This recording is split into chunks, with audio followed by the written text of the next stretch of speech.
knows the storm is coming fast, the day will soon be here, when those who are caught unprepared will be the first to fall, that much is clear. Hello and welcome to Physical Attraction, the TEOTWAWKI specials, where we'll be examining the end of the world, one apocalypse at a time. And survive while there's people crying, people dying everywhere around. Hello and welcome to this very, very special bonus edition of the TEOTWAWKI specials. So while I was doing the TEOTWAWKI episodes, I realised it was all a little bit doom and gloom, and that maybe people would feel a little bit miserable about the way I was effectively just listing all of the various ways that we could be roasted and mashed into a pulp, or die horribly of foul diseases, or else, in some of them, the entire planet is obliterated by supervolcanoes and debris from outer space. And yes, I agree, after a while, thinking about all this stuff might start to depress you just a little bit. It's only natural. And then there's that mathematical argument, isn't there? The one that involves a little bit of sleight of hand and goes like this. You should assume that you're nothing special. No offence, it's just a mathematical assumption. You should assume, in fact, that you're a pretty average human life. You should assume, in fact, that you're a pretty average human life. If there's a big long chain of human lives, then chances are you're somewhere near the middle. Right now, we can estimate that there are around 7.5 billion humans alive today. It's difficult to estimate how many people have ever lived because obviously people weren't keeping very good records at the start of humanity, and we don't know exactly when humans first emerged. But a decent calculation by the Population Reference Bureau suggests that maybe 100 billion people have died before us. Now that's somewhat comforting, at least the dead outnumber the living. But then you realise that if there are only 100 billion people left to go, which makes you and me dead average, then things are going to have to change. After all, even if the population stays at 7 billion, which seems unlikely given the way things are going, even then we'd only have another 15 or so human lifespans left, maybe 1,000 years or so. Then we would have used up all of the people, if this argument is true, if we're in the dead middle of this big long string of human lives. 1,000 years is not really all that long in the course of human history. The same Population Reference Bureau estimate uses 50,000 BC as the time when the first Homo sapiens were around. So if you think about it in terms of years, if this is true, if we're average humans, then it means we only have 2% of the time left for our species. 1,000 years, and that's it. Now, although this is a lot more optimistic than half the episodes in my series, such as the ones where I said we could all be dead by the end of the century, or indeed that it's a miracle that we're not all dead already. There's another way of putting this argument. Imagine you have two jars before you. One of them contains 10 lottery balls. The other one contains 10 billion lottery balls.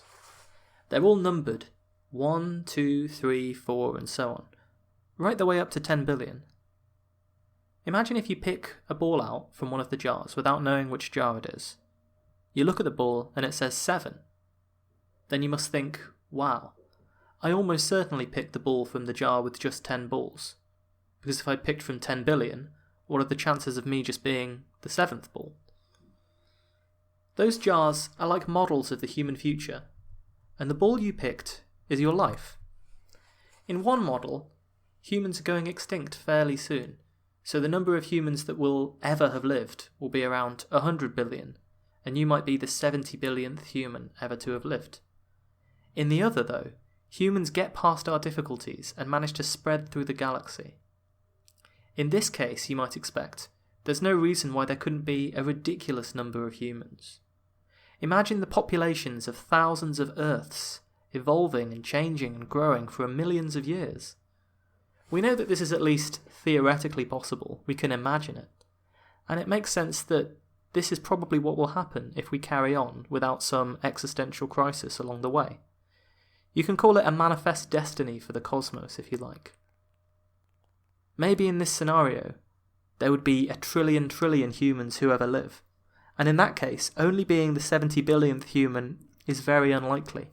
So you can see, if humans are bound to go extinct fairly soon, that's the equivalent of you picking out the number 7 from the jar with 10 balls. But if humans manage to live in the long term and thrive throughout the universe, then we must be very, very early in the chronology of our species. And that's quite unlikely. We're far more likely to be average. We're far more likely to be in the middle. And that means that, observing our place in the cosmic narrative, you might expect human extinction to be more likely than you'd otherwise have assumed. This is the argument anyway, and it's kind of difficult to tell once you've wrapped your brain around it, whether it's genuinely convincing or just a little bit of sleight of hand. After all, if the second ever human had applied this same logic, they would have assumed that only 3 humans would ever live. That makes me perfectly average, 1 before me and 1 after me. And I guess they'd probably start mourning the species straight away. So this is called the doomsday argument, and it's a fascinating one. You can mathematically formalise it to spruce it up a little bit, but that's kind of basically the argument. But there are lots of counter-arguments. The one I like best is the assumption that, a priori, we are in the first 5% or so of humans to be born. If you assume that at some point the human population will be steady for a very long time, which seems a reasonable possibility to me at least. I mean, when we look at things in the world, more of them are stable than unstable, because instability by its nature leads you to move, and if you keep moving, you'll eventually move to a stable situation. It doesn't seem that likely that the population of Earth, at least, won't eventually stabilise, and indeed people think it will around 9 or 10 billion in a few decades. But you see, if you assume that there is going to be this long period of stability, this long human civilization that's only limited by things like the sun blowing up or the heat death of the universe, then the tumultuous times that we're living in now are evidence that we're very early on in human development.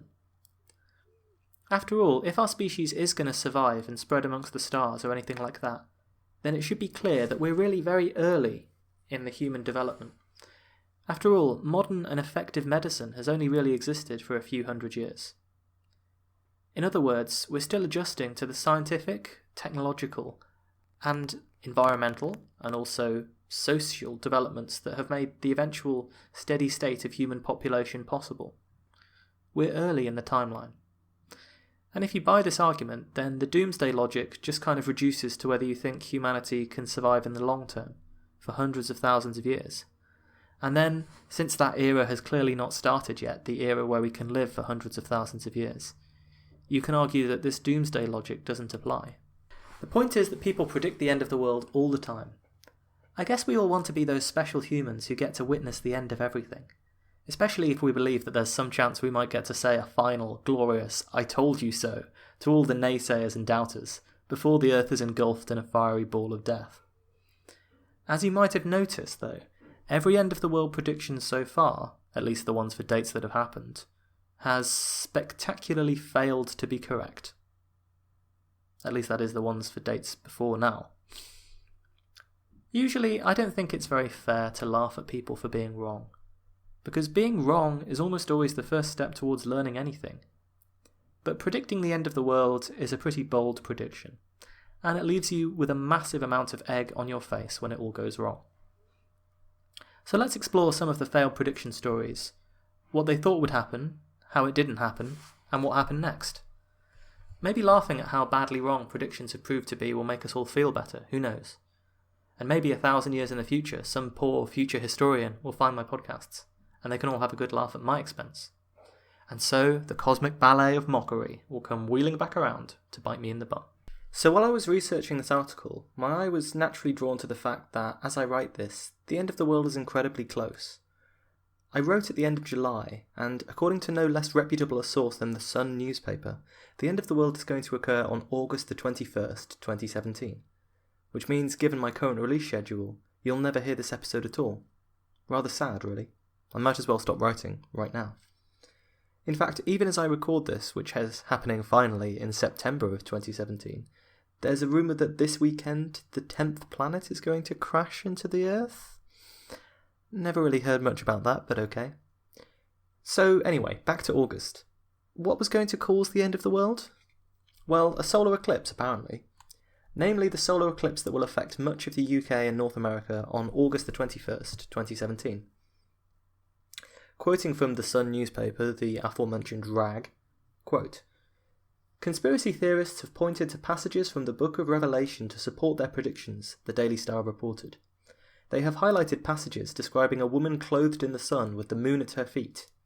Scripture says the woman will be hunted by a satanic seven-headed dragon looking to eat her unborn child." Okay. They also highlighted predictions of 12th century Rabbi Judah ben Samuel, who reportedly said that the end of the world would come in 2017. But the doomsayers do hint at some uncertainty in their predictions, as they've also said that Scripture warns that no one knows the hour of the apocalypse. End quote. So this prophecy is basically a perfect example of a vast chunk of end-of-the-world prophecies. They take the vaguest of justifications from saying that they're taking things from a suitably ambiguous text, such as the Book of Revelations or Nostradamus. A group of people then read way too much into it and start predicting the apocalypse. And usually they have some kind of ulterior motive. They realise that their justification is incredibly flimsy. For example, in this case, that passage from the Book of Revelations that you can just about read as referring to a solar eclipse, although obviously not any particular eclipse. That's the kind of justification that you have. But I mean, that's not going to convince too many people. And after all, plenty of apocalypses have been predicted based on the words in the Book of Revelations. So you need to throw in all kinds of different pieces of, quote, evidence in a "but wait, there's more" conspiratorial kind of way. So in this case, they mentioned the prophecies of Rabbi Judah ben Samuel. He was a rabbi who lived 800 years ago. There's something quite odd about all of this to me anyway.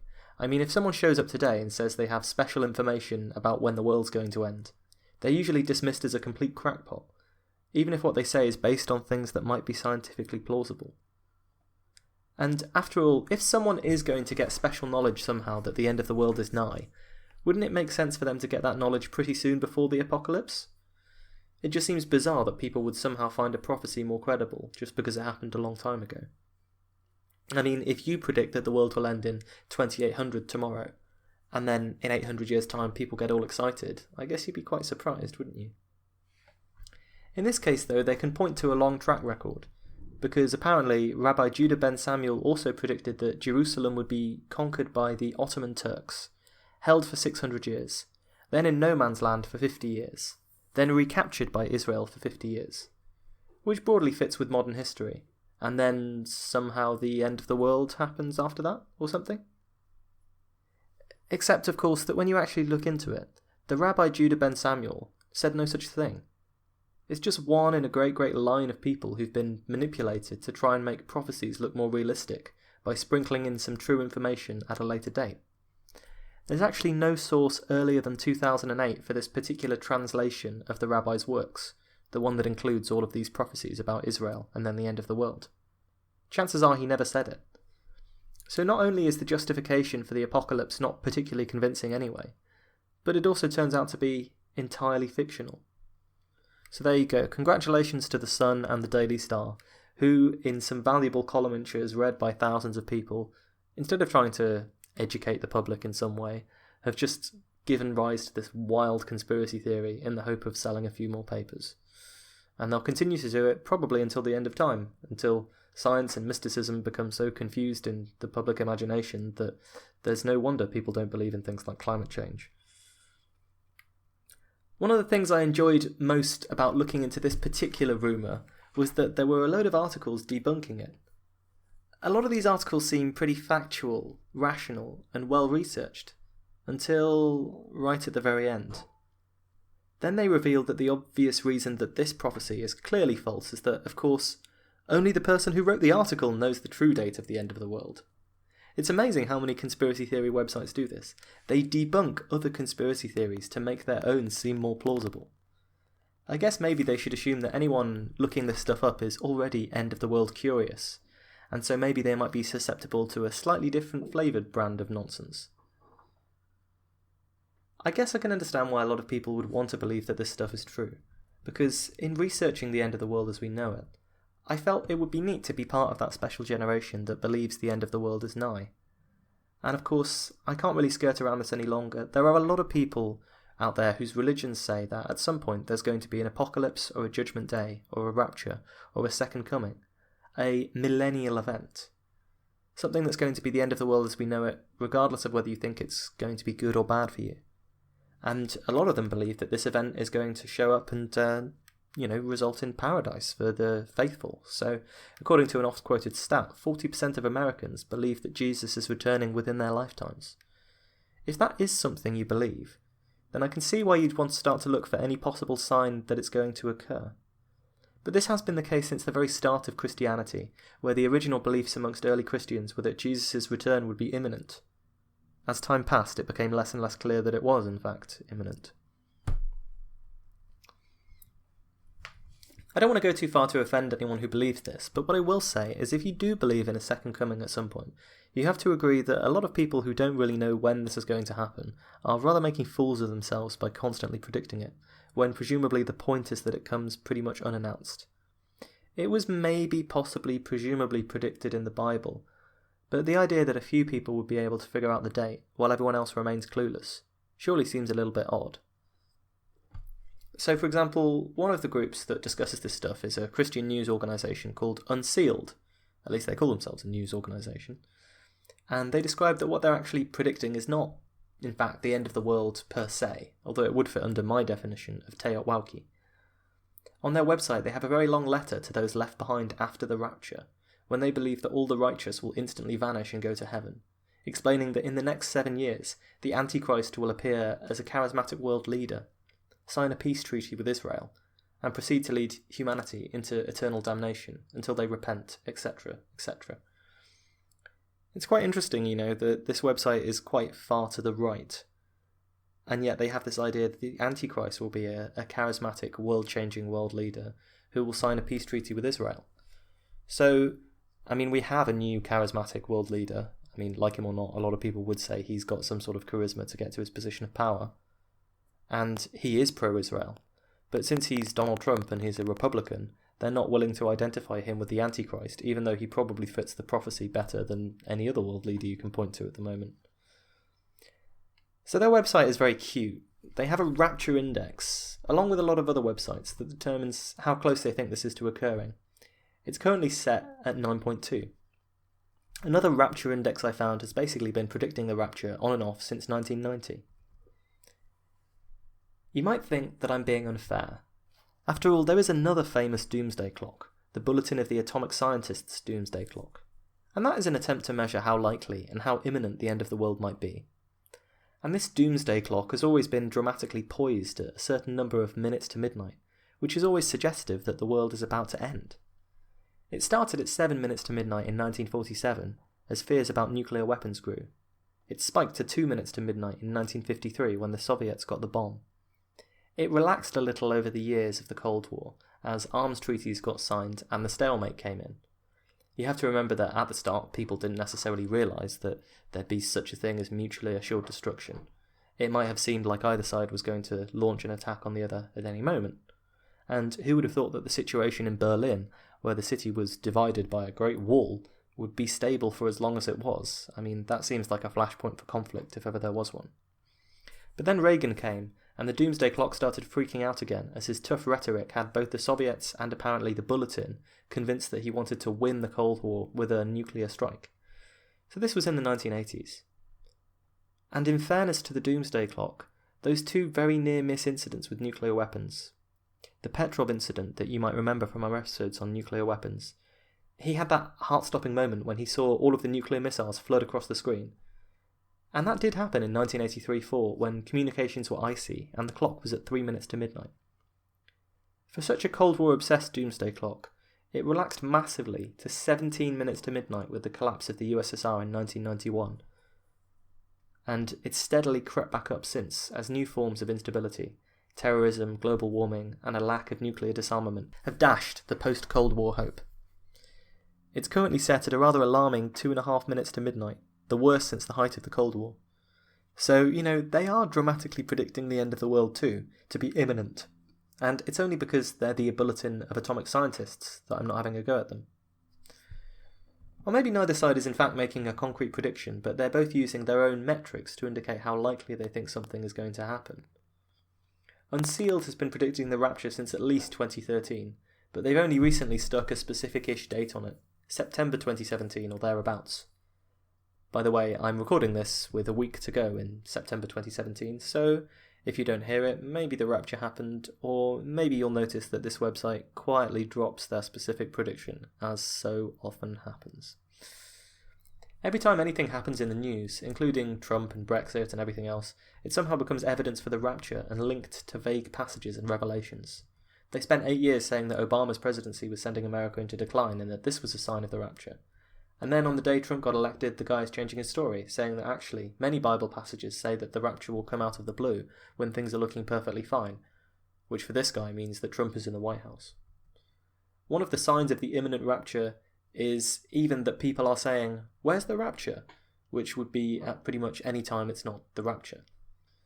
Oh, by the way, you can find literally thousands of rapture predictors who disagree on how and when this is going to happen. So if you're feeling miffed that I didn't mention your pet theory, I'm just picking on a particular example. And I don't feel bad about picking on this particular group because their other incoherent articles show them to be incredibly intolerant of people with different opinions.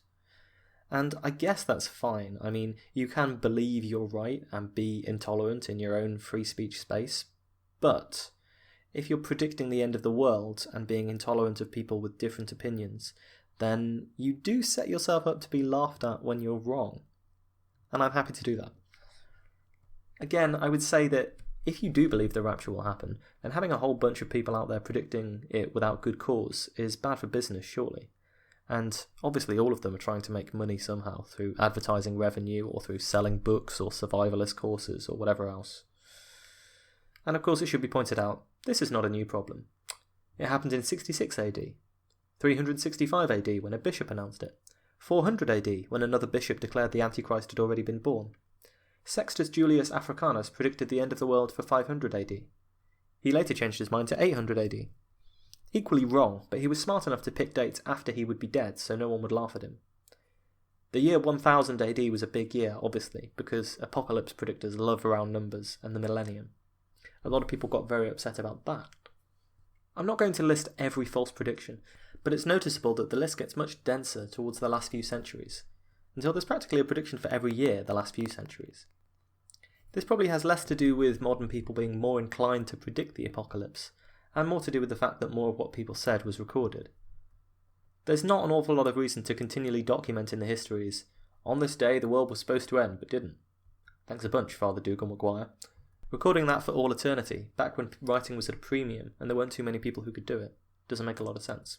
Another trend, though, is that a lot of early predictions were for dates after the people involved died, but a lot of the more recent ones, after the Middle Ages, involved wannabe prophets, often citing complicated biblical calculations, who predicted an end-time scenario that fell within their own lifetime.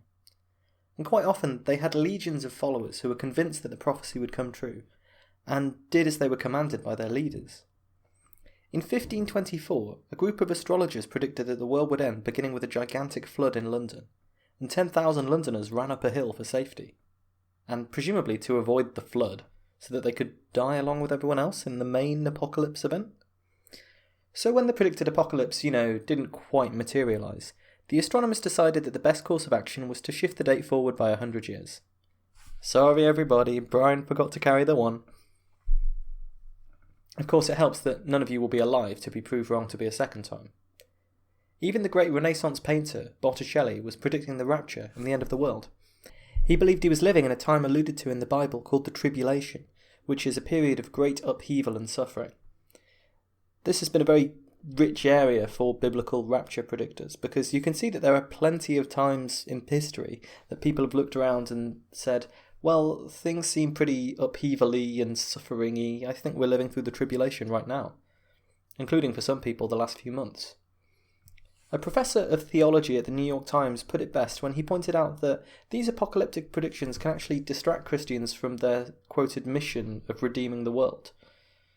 In much the same way, scientists should remember that predicting that climate catastrophe, or a disastrous singularity, or a Malthusian catastrophe are inevitable.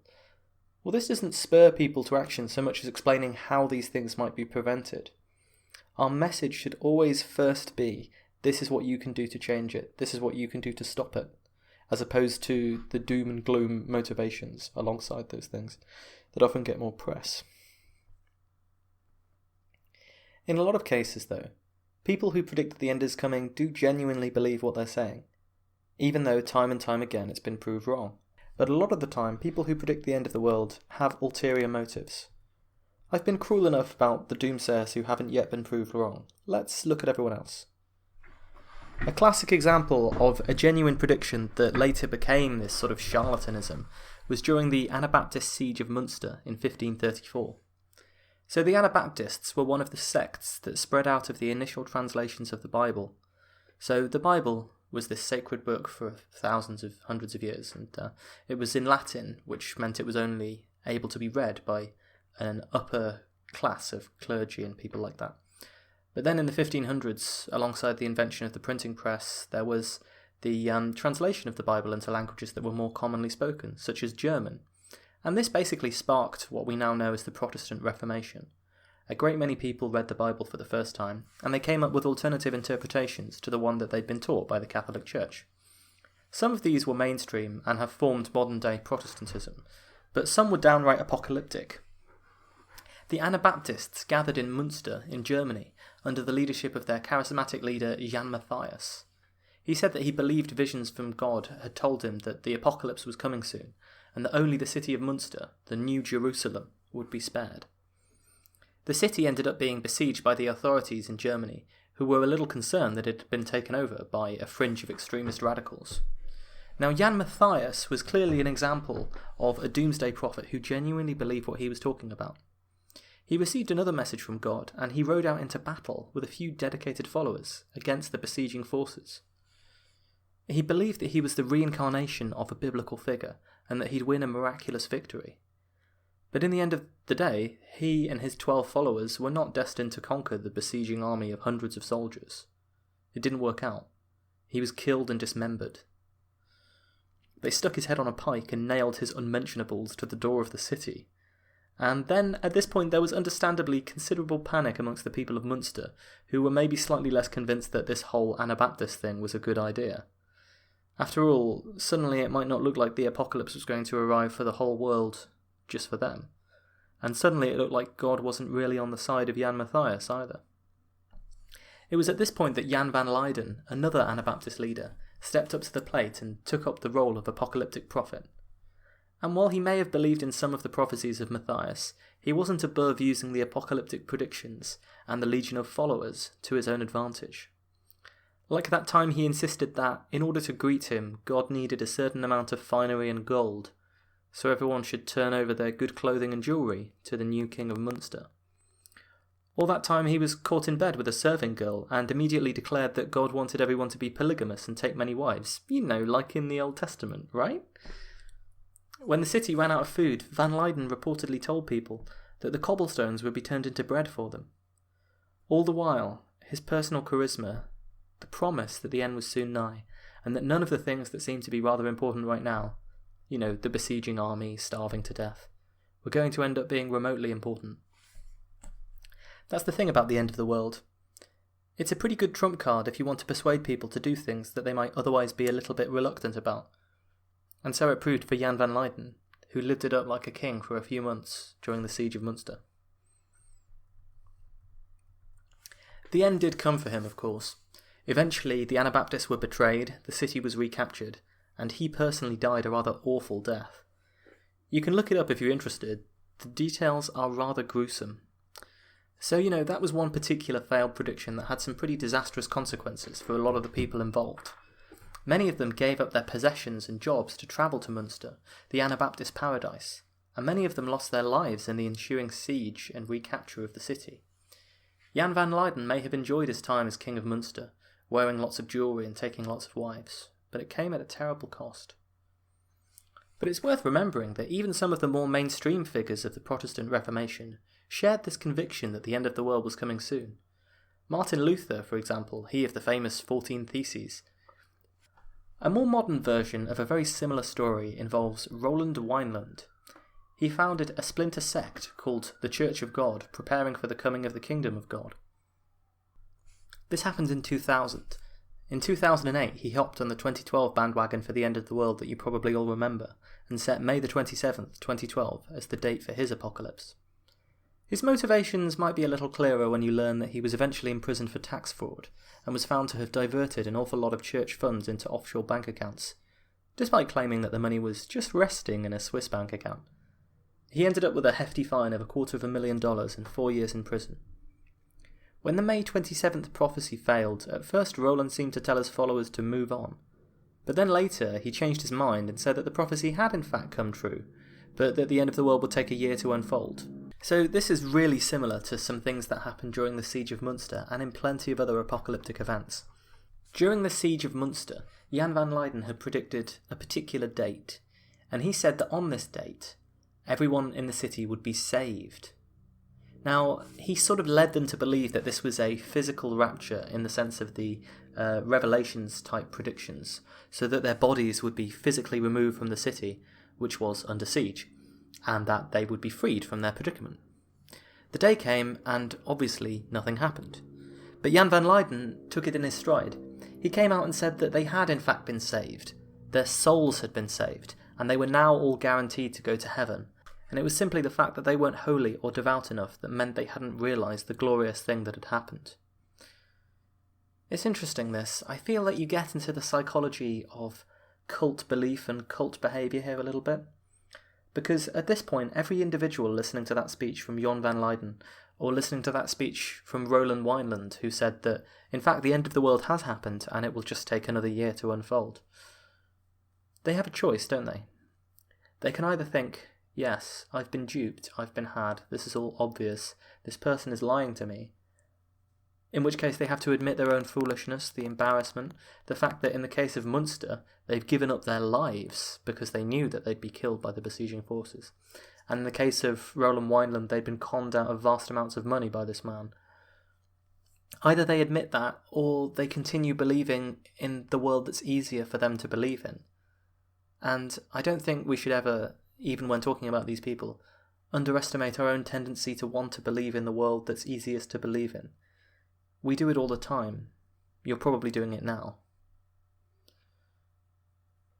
So, Roland had said that May the 27th, 2012 would be the end of the world. Then he said that actually the end of the world was starting and it would just take another year to happen. A week or so before May the 27th, 2013, his second favoured date, Roland once more chickened out and said that the end of the world was delayed for another few years. Amazingly, he's currently flogging a book that says 2019. I won't be holding my breath in 2019. Cotton Mather is another interesting case of someone whose initial failed prediction didn't stop them from trying it again. A Puritan preacher from the 17th century, he has a mixed record when it comes to being on the right side of the facts. He vigorously defended the Salem witch trials, in which innocent people were killed for reasons of pure superstition. But he was also one of the leading proponents in the American colonies for smallpox inoculation and vaccination, amidst fears at the time that all that vaccination did was to spread the disease. You'll remember from our episode on pandemics that the widespread vaccination effort has effectively wiped out smallpox, although some governments do insist on holding small stockpiles of the virus. But he did have 3 goes at predicting the end of the world, trying again with different years twice to no avail. Perhaps one of the stranger versions of this kind of prediction involved an English domestic servant, Joanna Southcott. In the late 1700s, she became convinced that she was a prophet with a hotline to God. What's amazing about some of these stories is just how charismatic individuals have been shown to be on so many occasions. I know for a fact that if I started claiming that I knew the apocalypse was coming, no one would listen, and everyone would laugh. But Joanna Southcott, from her humble position as a domestic servant, she managed to publish her prophecies and convince tens and thousands of people to follow her. Perhaps part of the motivation for her predictions was revealed in the fact that she sold seals, which would guarantee you as a position as one of the 144,000 whose souls would be liberated from the earth. Initially, Revelations clearly states, quote, "No one could learn that song except the 144,000 who had been redeemed from the earth, for it is these who have not defiled themselves with women, for they are virgins." End quote. No word on whether the people who had paid 12 shillings apiece for these seals that Southcott was selling had actually read this bit of the Bible or not, but it pretty clearly states that they had to be virgins, and I'm betting not all of them were, so awkward. Joanna Southcott, at the age of 64, predicted that she was pregnant with the new Messiah, and that in October 1814 she would give birth to the new Messiah, Shiloh, triggering the apocalypse. Thousands of people showed up to greet the new prophet, but it was announced that he had been immediately taken up into heaven upon being born. So what a lot of people report is that this is in fact an example of a phantom pregnancy. Southcott psychosomatically had several of the symptoms of pregnancy and believed herself to be pregnant. Phantom pregnancy is weird. You can get swellings that represent the sort of swelling of the belly in pregnancy, and morning sickness and things like this. People experience this, and yet, it's all completely psychosomatic in their mind. But phantom or not, there was no Messiah, and she died a few months later. But what's really amazing about Joanna Southcott is, that in spite of the fact that her end-of-the-world prediction completely failed to materialise, and the idea that she at 64 was pregnant with the Messiah is a little odd, a lot of people are still interested in her predictions, and they take them seriously. She left behind a sealed box of prophecies that should only be opened in a time of national turmoil, and only then by all of the assembled bishops of the Church of England. Since then, the fate of the box has been disputed by many. It's amazing, isn't it, that people are still interested in this box of prophecies from someone who was proved so dastardly wrong in their lifetime. So, a publicist claimed to have opened the box in 1927 and found nothing of interest. Some people maintain that this was the true box, while many of the surviving groups of Southcottians claim that they are taking care of the box and awaiting the correct moment. Other groups believe that someone else is in possession of the box, and one organisation used to take out advertising space in the Daily Mail, demanding that the box be opened, thus allowing us to prepare for the world to come in the prophecies. One group believes that the Messiah has been reincarnated into the body of Prince William. Another group of them maintains a table with just 24 chairs in place, just on the off chance that all of the bishops of the Church of England decide to rock up and open the box. Some people say that the British Museum has the real box, and that they opened it and found little of interest inside. You can almost find as many stories about the box as there are splintered groups of Southcottians, and since there's no way of verifying the authenticity of anyone's claims, we'll probably never know for certain. It's interesting, I remember reading an article about how to write a good story, and they said that the one cheap but often very effective technique you can use in story writing is to introduce a box that no one knows what's inside, and create this sort of suspense and mystery about what's inside the box. Obviously this is meant to be as an analogy, so an example might be a letter that no one's read and that the contents of which are only revealed towards the end, or a person whose identity is a secret and needs to be found out later on.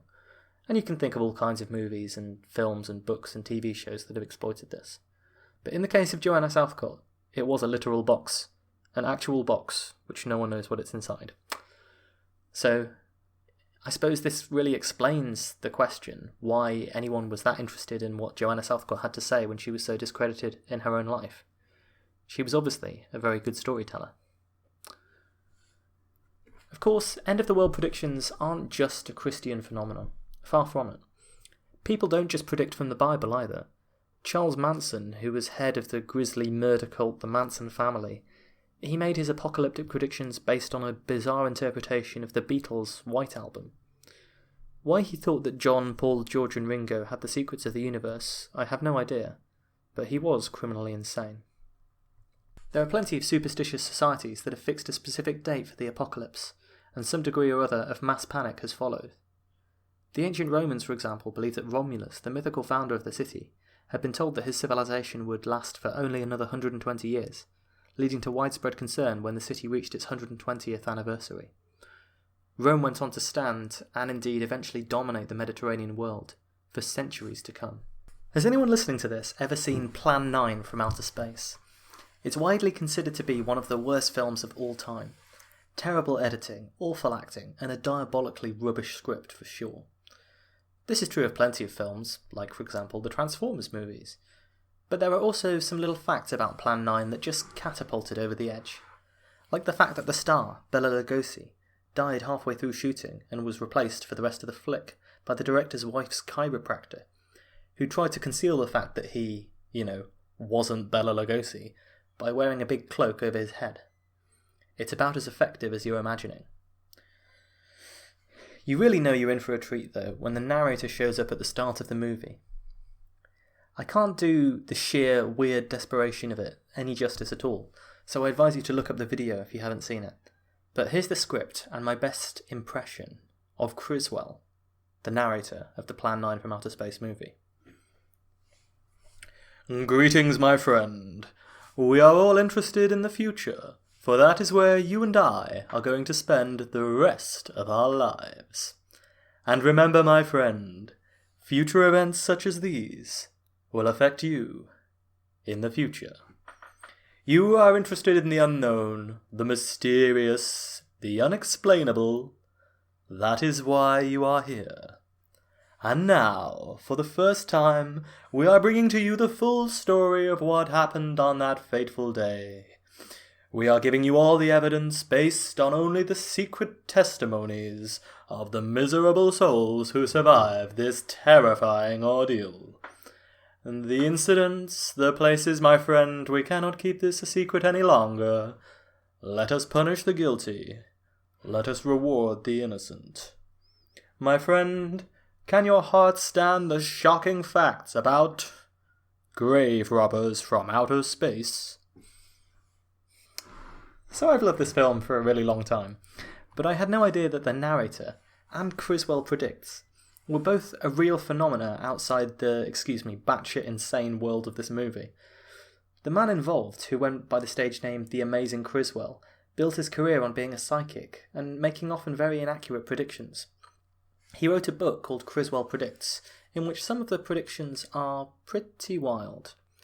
His second book was reviewed by the fan website criswellpredicts.com as, quote, a combination of fashion tips, financial forecasts, amazing labour-saving devices, spicy gossip, and gloomy tales of impending social collapse.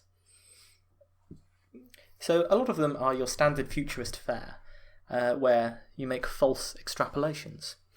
So, for example, there's a story about how the first aeroplane was a biplane with 2 wings, and then soon an aeroplane was invented with more wings. And then futurists started predicting that there would eventually be aeroplanes with dozens of wings, because obviously the trend was more wings, and if you extrapolate that, you'd end up with modern airplanes with hundreds of wings. He was writing around the time that the Stonewall riots happened, and that's probably what inspired him to predict homosexual cities. So some of his predictions are reasonable guesses, such as the idea that Fidel Castro would be assassinated. Predicting the exact date for that to happen, though, borders on lunacy. Other predictions are slightly more outlandish, and yes, I'm going to crack out the impression again. Quote, can our whirling, turling, churling Earth last out the night? Our geologists tell us that the danger to Mother Earth lies not in the vast, outcharted regions of underspace, but from inner Earth. Here is what will more than likely happen according to the geologists. Small tidal waves will play havoc for no reason at all. The surface of the Earth will bulge ever so slightly, and highways will slightly buckle. Foundations will tip, and floors will slant. When you pour a cup of coffee or a glass of water, the rim will not level. Telephone coin boxes and vending machines will refuse to work. Delicate instruments will go haywire. Elevators will go out of whack. Jukeboxes will be mute. Radio and TV will fail. All electric power, gas, and water service will cease. And then will come the time when garbage cans roll across the street for no apparent reason. Then and only then will you realize the advanced corrosion spelling the end of our Earth. The seas will quickly fill up with a gooey mass of inner Earth rubble. Our streets and city lots, farms and deserts will bubble up like a festered oil, marking the complete collapse. Has this happened before? More than likely. And it will again happen in your incredible future. End quote. If there are any geologists listening, I'm so sorry. Criswell predicted that in 1980, Denver, Colorado would be hit by a giant beam of energy that came from outer space and turned everything into rubber. There is no known astronomical phenomenon that would beam radiation so effectively onto a single city, and certainly nothing that would turn lumber, concrete, bricks and mortar into jelly. Criswell further predicted that London would be hit by a meteorite, killing everyone in the city, in 1988. I typed this in London Euston, and while there are areas that could do with a bit of a tidy, there's not much sign of a devastating meteor strike. He predicted that a nuclear strike would be mostly deflected by a missile shield, except for, quote, a few missiles that rained down on the helpless state of Vermont. Sorry, Vermont. And finally, he predicted that the end of the world would take place in August 1999. He said, quote, "That day, every point on the earth will be covered by a black rainbow. Not just any black rainbow, mind you, but a jet black rainbow, an ebony rainbow, a black rainbow which will signify the coming suffocation of our world. This black rainbow will seemingly bring about, through some mysterious force beyond our comprehension, a lack of oxygen. It will draw the oxygen from our atmosphere, as a huge snake encircling the world, and feeding upon the oxygen which we need to exist. Hour after hour it will grow worse, and we will grow weaker. It is through this that we will be so weakened that when the final end arrives, we will go silently, we will go gasping for breath, and then there will be only silence on the earth." There's something poetic about just how ridiculous Criswell's predictions are. Alongside the ridiculously dramatic destruction of several cities, this is quite a bizarre sci-fi fantasy idea for the end of the universe that has no basis in anything anyone has ever said, at any point. Predicting that the world will end due to the rapture, or by nuclear war, is one thing. These are at least feasible apocalypses that people have discussed for a long time, that have a proximate cause that you can point to, even if you might not believe that humans would use nuclear weapons or that God is coming back. But it takes a special kind of creativity to predict something this ridiculous. It seems pretty clear to me that Criswell had little belief in anything he was saying, and just liked to put on a dramatic show. Please watch some video of him and you'll see what I mean. When you see his dialogue in Plan 9 in Outer Space, you can clearly see that he's reading it from an auto cue. I thought that was a one-off, but you can hear some radio shows where there are some bizarre pauses where he's clearly reading his predictions from pages that he's turning in real time. And the entertainer Johnny Carson said of Criswell, "You know, he's 80% right 20% of the time." And yet, he did genuinely, apparently predict the assassination of JFK, saying that he would not run for re-election in 1964 because something would happen to him in November 1963. Which initially seems very eerie, until you realise just how much of what he said was astonishingly, hilariously wrong, and that most of his predictions contradict each other in astounding ways. One of the predictions of his that I quite like is, "Women will earn most of the money and spend 93 cents out of every dollar, and what are we poor men to do? I for one welcome it, because we men have made such a mess of things that naturally the women must come to our rescue and do better." Here's hoping. I will leave this section with Criswell's own words. "For years, I have related the unbelievable and the unexplained and showed it to be more than fact." It certainly is much, much more than fact. You've just listened to the first half of my bonus failed predictions episode. Veterans of the show will anticipate what's coming next. The second half will be available as a purchase for those of you who want to hear a little more rambling about the possible ends of the world. You can make a purchase by subscribing to our show on Patreon, where you'll get your own special RSS feed with the bonus episodes, for a donation of $2 per episode. Alternatively, if you donate via the PayPal link on Twitter @PhysicsPod and let me know your email, I will send you a link where you can download the bonus show. Thanks for listening. See you next time, which, if you have $2 to spare to help us cover our hosting costs, could be almost immediately. Until then, stay safe.